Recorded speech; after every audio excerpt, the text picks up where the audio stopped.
Olá, vamos falar um pouquinho sobre adaptações à falta de água em plantas e animais, tá? Vamos lá. Então, conhecendo a variedade de ambientes, podemos classificar os seres como hidrófilos, né? Hidrófilos são aqueles aquáticos, tal, que vivem no mar mesmo. Hidrófilos são aqueles que ficam no meio termo, né? Como os anfíbios, né? Os mesófilos também, meio úmido. Mesófilos seriam os anfíbios, hidrófilos seriam aqueles úmidos ainda, né? Ambiente úmido. E xerófilos, aqueles que vivem plenamente em ambiente seco, tá? As adaptações à falta de água nos animais, tá? Em relação à excreção, nós temos três tipos de excretas nitrogenadas. Nós excretamos excretas nitrogenadas. E são três tipos: amônia, ureia e ácido úrico. A amônia é o primeiro deles, tá? A gente pode colocar um mnemônico AUA. A de amônia, U de ureia e A de ácido úrico. Mas acho que a ureia é mais fácil de a gente saber, né? Porque a ureia é o que nós excretamos, né? O nosso xixi é ureia, a base de ureia. Diferentemente dos peixes. A base da excreta nitrogenada dos peixes é a amônia. E por que a amônia? E por que essa diferença? A amônia é altamente tóxica. Então, para excretar amônia, só se você estiver em um ambiente úmido, né, em líquido, né, porque a amônia precisa ser diluída. Então, só peixes e alguns invertebrados aquáticos excretam amônia, tá? Em face dos humanos, né, dos mamíferos que excretam ureia, justamente porque tem uma toxicidade ali intermediária, né, mediana. Então, não há necessidade de ser tão diluído. Já alguns insetos e outros répteis e aves, eles excretam o quê? Ácido úrico, tá? Ácido úrico. Também é derivado de amônia. Amônia não, é derivado de amidas, né? Nas amidas. Então, como nós temos aí a amônia, o ácido úrico e a ureia têm essas diferenças em relação à dependência de água, porque aqueles que excretam amônia, que é altamente tóxico, são dependentes de água, diferente daqueles mais xerófilos, né, que não precisam tanto dessa água para diluir, ok? Tegumento, né, a pele. Uma das estratégias da pele, a gente sabe que é justamente para não perder ela faz toda o equilíbrio, né, de temperatura. Além disso,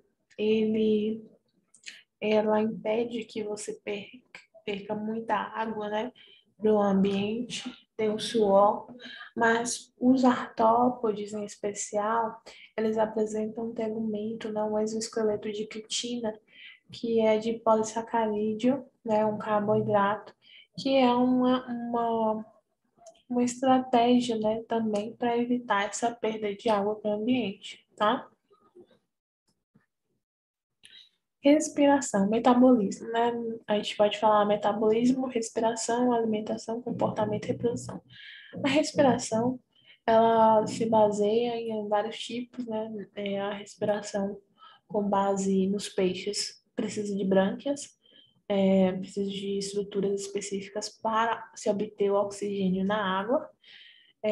Já os anfíbios, por exemplo, os sapos, eles ainda têm, eles fazem aquela respiração cutânea, então necessita da água para respirar. E a respiração é pela pele. E já os outros seres mais xerófilos, né, eles não necessitam tanto assim para respirar, da água para respirar. O armazenamento da água em alguns peixes, né, em alguns hidrófilos é através da bexiga natatória, tá?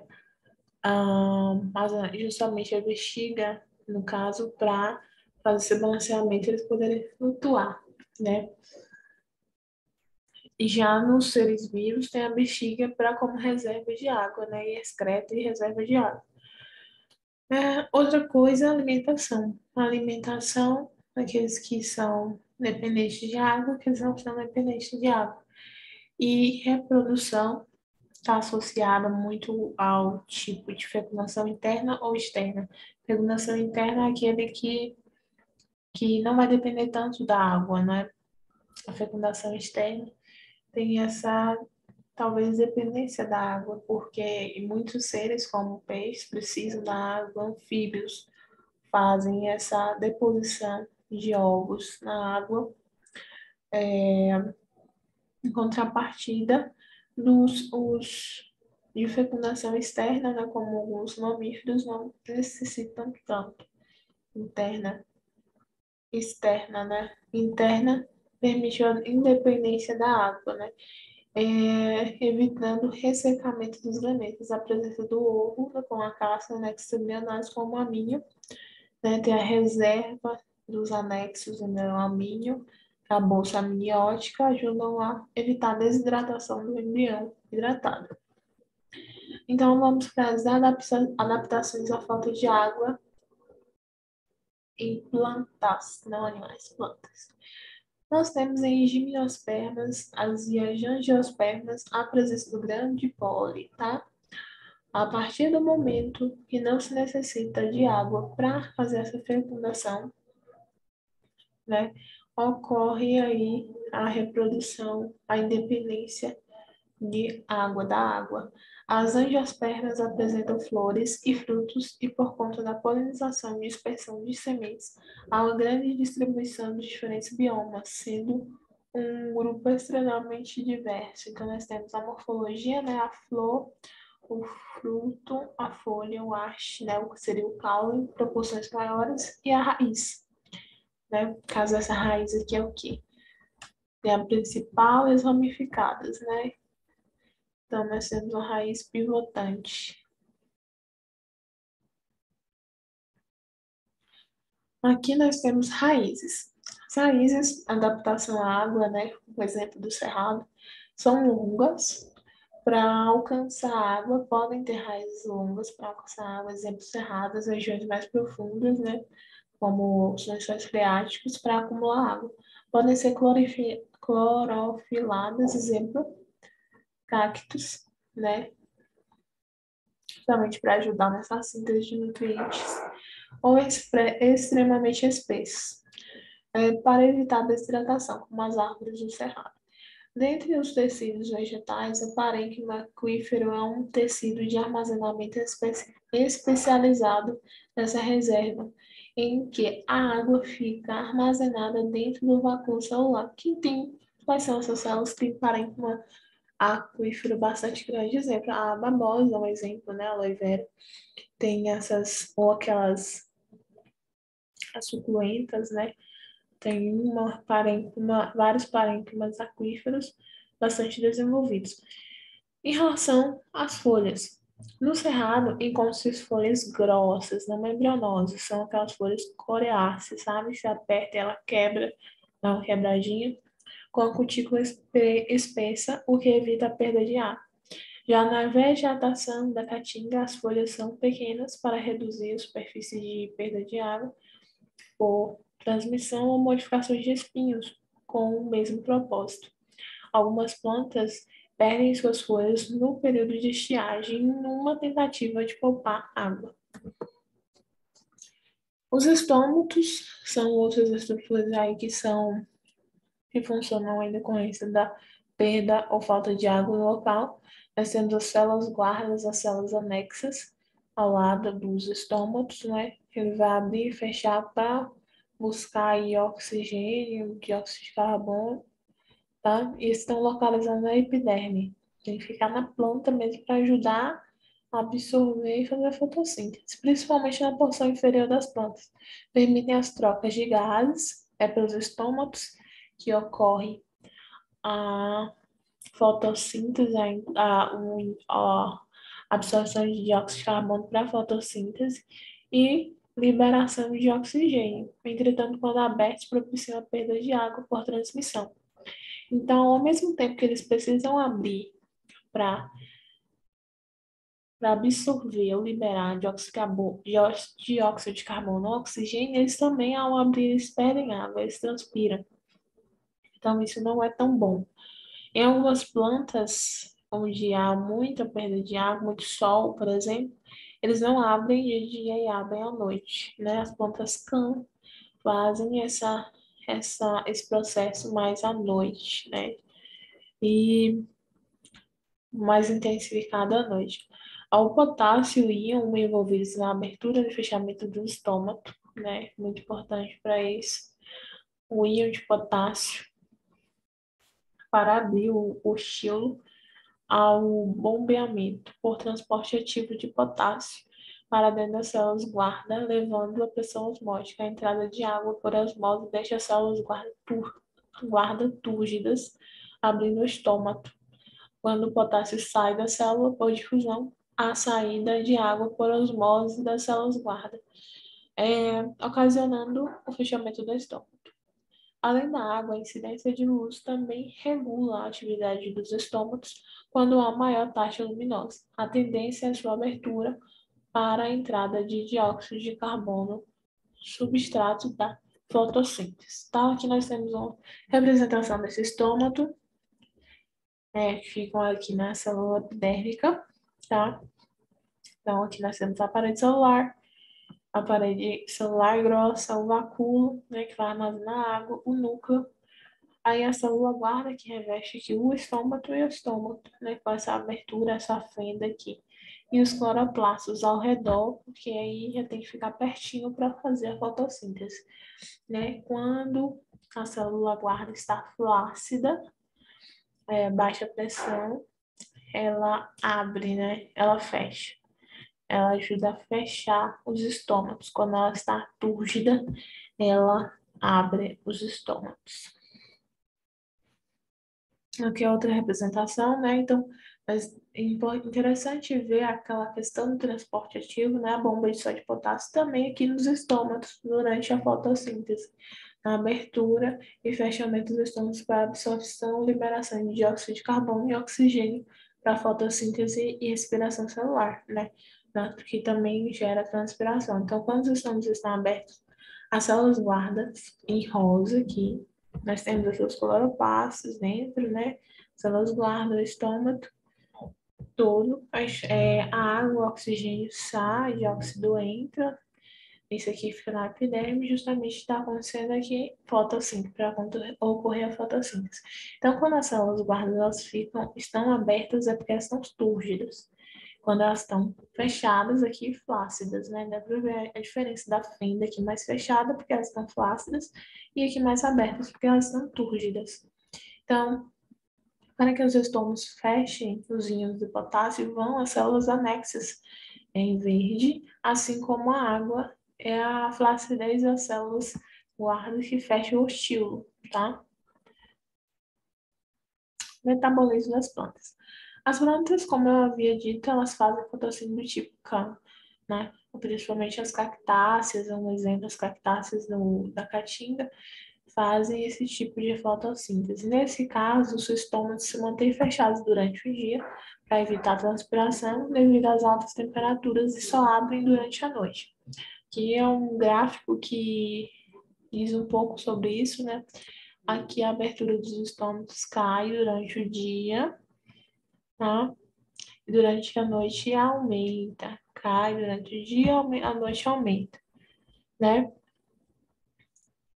Aqui as plantas de metabolismo can abrem os estômagos apenas durante a noite, linha branca, enquanto para outros tipos de metabolismo fotossíntese, os estômagos abrem durante o dia. Esse aqui em preto são outros tipos, né? Que abrem durante o dia, fecham durante a noite, abrem durante o dia, é o contrário, né? O inverso, na verdade.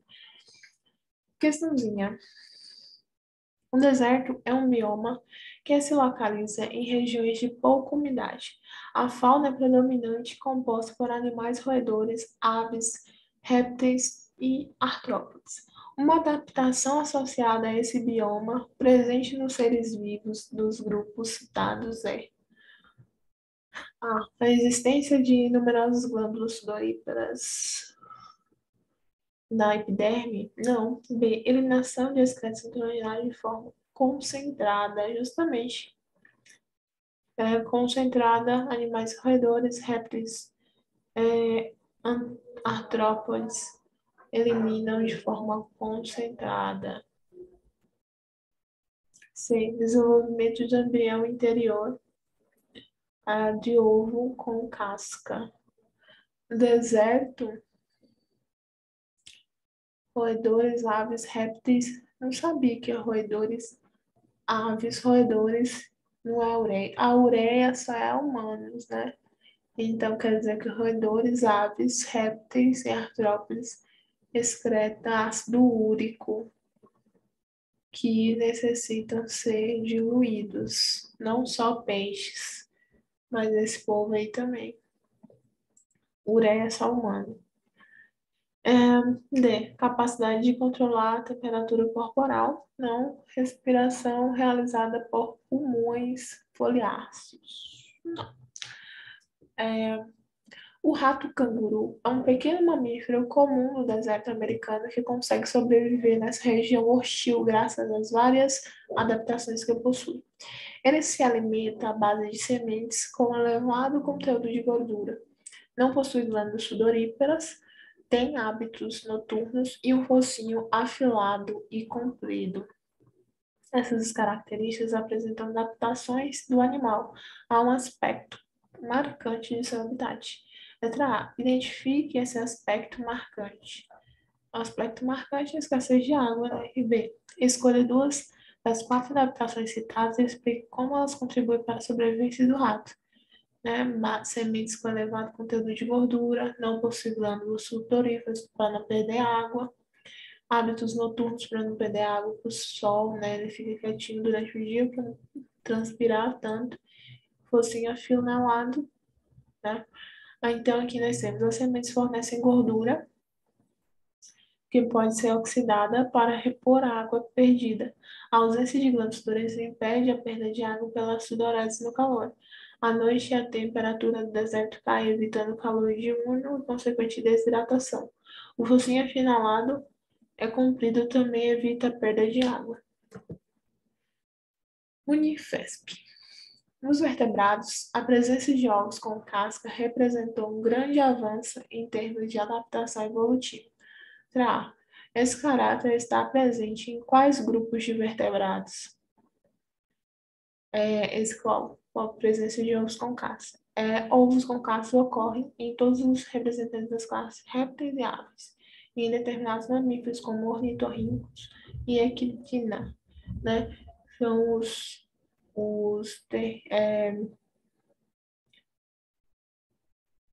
mamíferos, né? Os eutérios, monotremados, né? E os monotrenados eutérios, se eu lembro desse. B. Aí a próxima pergunta é: que novidade evolutiva substitui a função desempenhada pelos ovos com casca? A placenta representa a novidade evolutiva. A grande questão aí é a placenta. As funções de nutrição, respiração e excreção desempenhadas por outros anexos embrionários na casca de um ovo, no ovo, né? Como a antoide, saco vitelino e o cóleo. A placenta permite que o desenvolvimento embrionário e o feto e fetal ocorressem totalmente no interior do organismo materno. Então, muito interessante.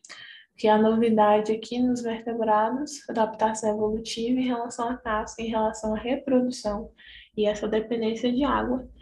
Independência de água, no caso, foi a placenta que permite todo a ida de nutrientes, respiração, tudo pela placenta, né?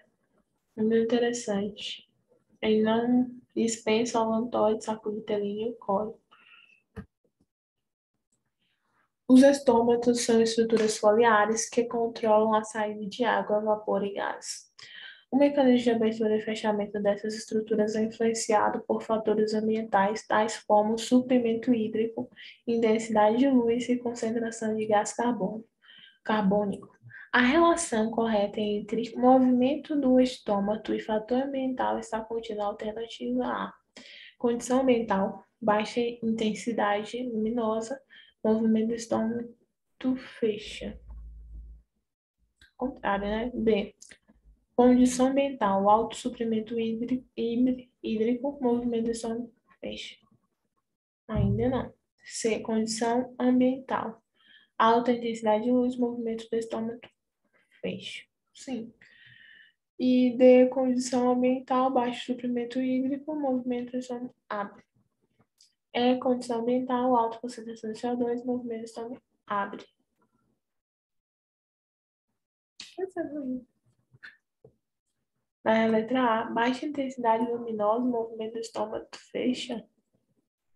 Não faz muito sentido. Concentração de gás carbônico. As mudanças climáticas e da vegetação ocorridas nos trópicos da América do Sul têm sido bem estudados, autores exigindo um grande acúmulo de evidências geológicas ou paleoclimatológicas que evidenciam essas mudanças ocorridas durante o quaternário dessa região. Essas mudanças resultam em restrição da distribuição das florestas pluviais, com expansões concomitantes de habitats não florestais durante períodos áridos glaciais, seguido da expansão das florestas pluviais e restrição das áreas não florestais durante os períodos úmidos interglaciais. Durante os períodos glaciais, letra A, as áreas não florestais ficavam restritas a refúgios ecológicos devido à baixa adaptabilidade de espécies não florestais? Acho que não. B. Grande parte da diversidade de espécies vegetais é reduzida, uma vez que necessitam de condições semelhantes à dos períodos interglaciais. C. A vegetação comum ao cerrado deve ter se limitado a uma pequena região do centro do Brasil, da qual se expandiu até atingir a atual distribuição. E letra D. Plantas com adaptações ao clima árido, como desenvolvimento de estruturas que reduzem a perda de água, devem apresentar maior área de distribuição. Correto. Então, ficamos por aqui com nossa explanação sobre as adaptações da falta de água, né, em relação às plantas e os animais. Muito obrigada e até a próxima.